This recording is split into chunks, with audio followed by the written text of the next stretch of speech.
Hi everybody, it's Constance with Charming Custom Crafts, and I have just got done doing a series of pictures for you guys on my Charming Custom Crafts Facebook page. There's always exclusive things for my Facebook page, but I'm going to do a quickie video here on what I explained in each one of the pictures as I did each stage. So what we're making today is the first of a mini series of how to make different type of flowers. And this one, and I'm going to pull back some so you can see it a little better, not forward. This one is the paper bag flower, and as you can see, it's very metallic-y, very shiny, and it's got a double layer of buttons. And then this is beautiful. It's made out of paper bags, and it's super easy to make. Some people don't explain it all that well, but you just need a lunch bag, or you can use craft paper. It's the same stuff. If you get the bigger bags, sometimes they're thicker material. I found that using just plain lunch bags works. So let's get started on this so that you can see this quickly. So you're going to see me bounce up and down. So the first thing you're going to need a spray mister. Let me pull back here. You're going to need a spray mister. If you don't have a circular punch, which I could pull up, but you could see that, you can use a pair of scissors, something with a circular end, and preferably at least this size. So if you cross your fingers over in one knuckle, and then something to write on. The punch is much faster. A paintbrush or your fingers, paper towels, and I think I said wax paper. You're gonna need a glue gun and extra sticks, and then whether or not you want to do buttons or beads, which I'm going to do on this next one. Pay attention, and this is going to go very quickly because I've preset a lot of this.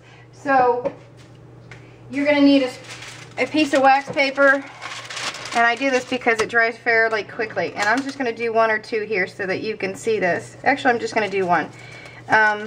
Because I don't want to waste everybody's time on this because this is long and boring. So for purposes of being a little faster, what I do is I use a paintbrush actually, and I use the paint. And for this one it's folk art, and it's metallic aquamarine. And then you're going to put big chunks of it. Don't worry, I have paper towels behind me. So you put big chunks on it. And then you go on to the next one. Or you can just do little drops, which works both ways. For example, I'll do the drop here. You don't need a whole lot of drops, and then either you use a paintbrush or you use your fingers. It doesn't matter. You can also use ink or the spritzers, which I have found to be awful expensive. This cheap craft paint is fantastic, and when I say fantastic, it's also super cheap. Plus you can get the colors more a wider variety. So after you get this, what you're going to do, and this one is my pump mister, but it saves me from having to constantly spray, and it's not spraying. Let's see if I can get it to spray. Okay, so it's coming out. It's not the way I wanted it, but hey, it works. So what I do is I move it around a little bit to get a little movement. So you do that, you take your paper towel, and you dab it after letting it sit and soak. Now for purposes of time, I'm just going to sit and do this. You want it to soak just a little bit so that it works into the paper. But once you get this, and you're going to need 9 of these if you want a big fluffy one to come out like this one. And so you're going to want to do at least 9 circles. You can do more or less, it's up to you, but 9's really kind of pushing it. And you'll see as you do it. And then after you have this, what you're going to do, and let me go pull the ones that I have in somewhat order. What you're going to do is, after you let it dry a little bit, and I'm going to show you these. These are in stages. These are already done. What you're going to do is you're going to take these and you're going to wad them up. And they're going to be slightly wet, and you kind of want that because if they're a little damp, they work. And this is the reason why it takes a little bit of time. You're going to wad them up. When you wad them up, you're going to let it dry a little bit longer, and then you're going to unwrap them. And for purposes of saving time, I've already undone 3. So these are a little damp. You wad them up to look like little balls, and you unwad them, and you continuously wad them to where they're crinkled to where you want them. Here is, and I'm going to show you these 3. Here's 3 that's been dried, and I have wadded it up a couple times. I like to wad mine twice actually. and make sure they're damp both times so that they hold the position. So you're going to take your hot glue gun and you're going to put, not a lot because you don't want a whole lot in it. You're going to put about a pea size to a dime size, oh, my hot gun, and I got the dog, so I had to get that. You're going to put one layer on top of the other layer, and you're going to keep going. And like I said, I'm doing this fairly fast. But the pictures on the on my Facebook page will go in slower motion so that you can follow it a little more directly. And again, you just keep going. And if you notice, you'll see the thickness start to grow.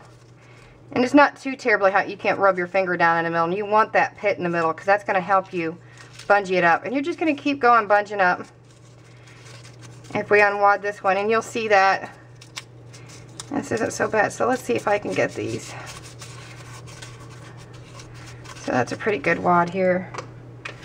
And you're going to do another layer. You just keep going. Now this is 3 layers, and I'm going to show you this real quick. See how thick it is already? I've stopped, depending on which way I do it, I've stopped at 3 or 4 or 5 layers. And like I said, this is 4. It just really depends, and you're going to want to keep bunching it up as you go, because that's how you're going to get. See, now this is 4 layers. You could stop there if you wanted to, if you had a cameo or a big stone. If you want to do a bunch of them and save a little time, you could do it there. I personally like to keep going so you get a really fat one. And the longer it sits, you could put actually a hairspray, not soaking it in hairspray, but you could put a little hairspray on it and it would stiffen it a little more. Because it's sort of a glue. I went to cosmetology school. I learned a lot of things in cosmetology school. I also learned what's good and bad for your hair. A lot of people don't know. So, and then what I do is, as I go through the layers, I start to bunch them up a little tighter. So when I stick them down, they start to puff up even more. And see, this is now 5 layers. See how beautiful? This is a beautiful rose. It's a nice, you could call it a shabby chick, but this is like a cabbage rose. It's very pretty. You know, and you keep going. That's 5 layers. And, you know, for purposes being, I'm going to leave these as is. And this is 5 layers. And I'm going to move these out of the way. This is 5 layers. Now you don't have to do 9 layers. I like the 9 layer, but this is a 5 layer. And I'm going to show you what it looks like, because I've done a sample for gift tags with one of my paper bags flowers, and it looks like a nest with beads in it, and it's beautiful. Now remember, this is 2 sets of beads. I used a little glue dot for that, and then I put hot glue underneath. But this is pretty solid, and it's pretty heavy duty. Like I said, you can put a little hairspray to it. You can put a little shimmer to it. Just don't soak it again, because then you have to worry about drying. So this is a 9 layer. This is a 5 layer. So to do beads a little differently, I always put a little glue down in there. And again, this is the first of a mini series. I'm going to do 1 each week on Wednesdays. Unless otherwise noted, they'll always be during the week. And see, there's 3 or 2. There's the 3rd one, and these have a little print on them. So these come out super cute, and I try to make sure that they don't see the holes. Now that one you can see, it's not really a huge deal. But try to make sure you don't see the holes. I'll probably go in and fix this later. But it kind of looks like a little bird nest too.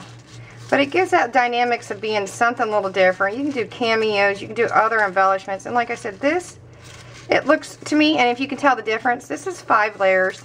9 layers to me looks so much prettier. And I'll probably go back in and take the beads out and make it the 9 layer, because I like it better that way. But that's a quick video on how to do paper bag flowers. So come follow me on Charming Custom Crafts, which is 3 words on Facebook, 1 word on YouTube. And hit like. If you don't hit like, you're not an official follower. You can't join in any of the challenges or be part of the contest or even vote. And you can't get exclusive updates. So come follow me on Charming Custom Crafts. Make sure you hit the like button and before they change the page setup. It's at the top of the mid portion of the page.